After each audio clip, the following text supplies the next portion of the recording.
Hello viewers, আমি রায়হান বলছি। আশা করি সবাই ভালো আছেন। আজকে আমি আপনাদের দেখাবো কিভাবে উইন্ডোজের অটো আপডেট বন্ধ করতে পারেন। সেজন্য আপনাকে যা করতে হবে, আমরা জানি উইন্ডোজ অটোমেটিক আপডেট যদি চালু থাকে তাহলে আমাদের ইন্টারনেট ডাটাগুলো অটোমেটিক কেটে যায়। এজন্য আমরা দুইটি কাজ করতে পারি। প্রথমটা হচ্ছে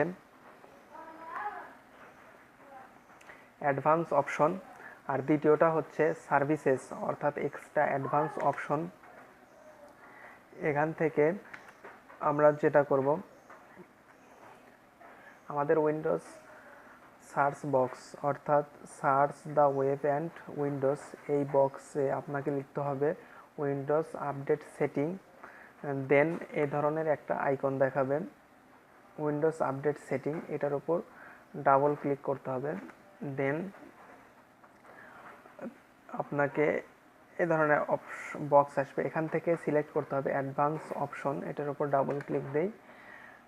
দেন আরেকটা বক্স আসবে অ্যাডভান্স অপশন, এখানে অটোমেটিক রিকমেন্ডেড এবং নোটিফাই টু শিডিউল রিস্টার্ট, এখানে দুইটা অপশন আছে। দুইটা অপশন থেকে আপনাকে সিলেক্ট করতে হবে নোটিফাই টু শিডিউল রিস্টার্ট। আর নিচের দিকে একটা বক্স আছে, এই বক্সটা সবসময় ফাঁকা রাখতে হবে।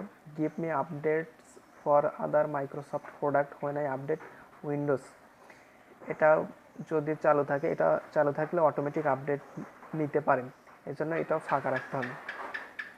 আমাদের প্রথম ধাপের কাজ শেষ। এরপরে যদি বন্ধ না হয় তাহলে আমরা একটু অ্যাডভান্স লেভেলের কাজ করতে পারি। এই জন্য আমাদের যেটা করতে হবে, একইভাবে উইন্ডোজ সার্চ বক্সে আবার লিখতে হবে সার্ভিসেস বা সার্ভিস। দেন এই ধরনের একটা ডেস্কটপ অ্যাপস দেখাবে, এটার উপর ডাবল ক্লিক দিতে হবে।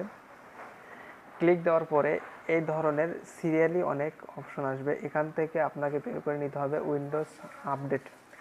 উইন্ডোজ আপডেট এটা সহজে পাওয়ার জন্য আপনি কিবোর্ড থেকে ডব্লিউ প্রেস করতে পারেন।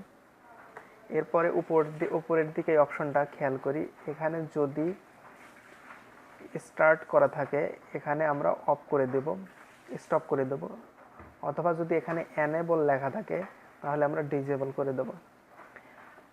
এটা অ্যাডভান্স লেভেলের, এটা করলে আর কোনো ডাটা বা ইন্টারনেট আপনার ডেস্কটপ বা ল্যাপটপ থেকে কেটে নেবে না। আশা করি সবাই বুঝতে পারছেন। সবাইকে ধন্যবাদ।